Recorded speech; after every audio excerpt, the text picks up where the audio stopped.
নমস্কার। আজ আমি এসেছি তোমাদের কাছে একটা খুব গুরুত্বপূর্ণ কথা বলার জন্য। সেটা কি না, এনভেলপে পয়সা দেওয়া নিয়ে। আমরা যখন বিয়ে বাড়ি বা রিসেপশানে যাই, এনভেলপে করে পয়সা নিয়ে যাই গিফট বাবদ।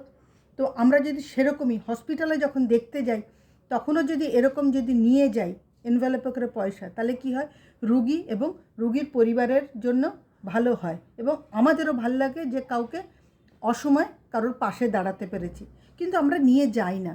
তো আমি আবারও বলছি, তোমরা এই জিনিসটা করো, এই নতুন নিয়মটা চালু করো, দেখবে এটাতে তোমাদেরও ভাল লাগবে এবং আমারও ভাল লাগবে অবভিয়াসলি। আর পরিবারের জন্যে, যে অসুস্থ মানুষ যে, তাদের পরিবারেরও ভালো লাগবে এবং তাদের একটু পাশে দাঁড়াতে পারবো। এটা হলো আমার কথা।